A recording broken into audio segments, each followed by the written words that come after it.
সুপ্রিয় দর্শক, আসসালামু আলাইকুম। আপনাদের সবাইকে স্বাগত জানাচ্ছি এখনকার আলোচনায়। আপনাদের সঙ্গে আছি আমি সিরাজুল ইসলাম। দর্শক, গতরাতে আমেরিকা এবং ইরানের মধ্যে যে যুদ্ধ সংঘাত হয়েছে তাতে বড় রকমের ক্ষয়ক্ষতির খবর পাওয়া যাচ্ছে। কি কি ক্ষয়ক্ষতি হয়েছে সেটা একদম বিস্তারিত আমি তুলে ধরার চেষ্টা করব আজকের এই ভিডিওতে। সাথে সাথে একটু জানিয়ে রাখি, গতরাতে যে জাহাজে ইরান হামলা করেছিল এবং যে হামলাকে কেন্দ্র করে এই সংঘর্ষ, সেই জাহাজটায় আমেরিকা ইসরায়েলের কারো ছিল না, কিন্তু জাহাজের যে 11 জন নাবিক ছিল তার সবাই ভারতের। 10 জন নাবিককে উদ্ধার করা গেলেও একজন নাবিক এখনও নিখোঁজ।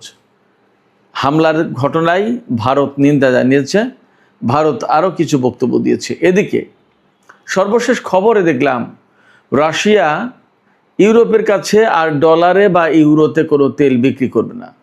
তেল চুক্তি যা হবে তা সব রাশিয়ান মুদ্রা রুবল অথবা চীনা মুদ্রা ইউয়ানে। তাহলে প্রশ্ন আসছে, বিশ্ব কি খুব দ্রুত পরিবর্তিত হয়ে যাচ্ছে কিনা? বিশ্ব ব্যবস্থা, ডলার সিস্টেম, ডিডলারাইজেশন প্রক্রিয়া, এ সমস্ত কি খুব দ্রুত গতিতে এগিয়ে যাচ্ছে? এপাশে হরমুজ প্রণালী নিয়ে পরস্পর বিরোধী বক্তব্য পাওয়া যাচ্ছে। আমেরিকা বলছে হরমুজ প্রণালী খোলা আছে, জাহাজ চলাচল অব্যাহত আছে। ইরান বলছে হরমুজ প্রণালী সম্পূর্ণভাবে বন্ধ এবং পরবর্তী নির্দেশ বা সুযোগ না দেওয়া পর্যন্ত কোনো জাহাজ চলাচল করবে না। আসলে পরিস্থিতি কি?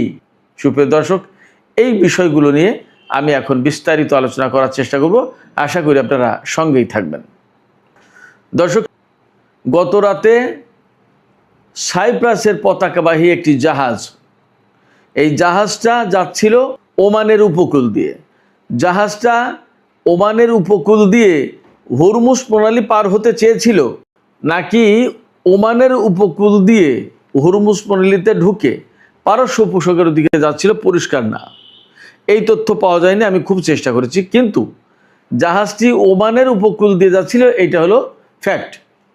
তা ওমানের উপকূল দিয়ে জাহাজ চলাচল তো নিষেধ করে রেখেছে ইরান। তারা বলছে যে তারা যে নির্দেশনা দিয়েছে যে রুটে যাবে জাহাজ, সেই রুটেই শুধুমাত্র জাহাজ যাবে, এর বাইরে যাবে না। জাহাজটা ছিল সাইপ্রাসের পতাকাবাহী। এখন সাইপ্রাসের পতাকাবাহী মানেই সাইপ্রাসের জাহাজ তা কিন্তু না, ইসরায়েলেরও না, আমেরিকারও না। আসলে কোন দেশের সেটা পরিষ্কার না। জাহাজটি ছিল একটি কন্টেইনার জাহাজ। এখন এই কন্টেইনার জাহাজে পোশাক আশাক, কাপড় চোপড়, ইলেকট্রনিক সামগ্রী বা ইস্পাত বা আদার অন্যান্য পণ্য সামগ্রী নেওয়া হয়। তেলবাহী জাহাজ না, এটা কন্টেইনার জাহাজ। মানে এই কন্টেইনারে করে যে সমস্ত পণ্য নেওয়া হয় সেই জাহাজ। সাইপ্রাসের সাথে কিন্তু ইসরায়েলের খুব গভীর সম্পর্ক। এখন সাইপ্রাসের পতাকাবাহী এই জাহাজটা ইসরায়েলে যাচ্ছিল কিনা সেটা একটা প্রশ্ন। জাহাজটা জেবেল আলী বন্দরের কাছে আঘাতপ্রাপ্ত হয়। অর্থাৎ জেবেল আলী বন্দর হচ্ছে সংযুক্ত আরব আমিরাতের বন্দর। এইখান থেকে হয়তো ধারণা করা যায় যে জাহাজটা হয়তো সংযুক্ত আরব আমিরাত থেকে ইসরায়েলের দিকে বা ইসরায়েলি পণ্য নিয়ে যাচ্ছিল, বাট সাইপ্রাসের পতাকাবাহী জাহাজ। এবং ইসরায়েলের সাথে ভারতের যথেষ্ট ঘনিষ্ঠ সম্পর্ক, নাবিক সবাই কিন্তু ভারতের। আমি এর মানে কোনো সিদ্ধান্ত দিচ্ছি না, কিন্তু ঘটনাগুলো আমি শুধু তুলে ধরছি। আসলে কি ঘটেছে আমরা পরিষ্কার না। এই জাহাজে হামলার পর আমেরিকা ইরানের উপর হামলা চালায় এবং 140টি লক্ষ্যবস্তুতে বিভিন্ন জায়গায় হামলা করেছে।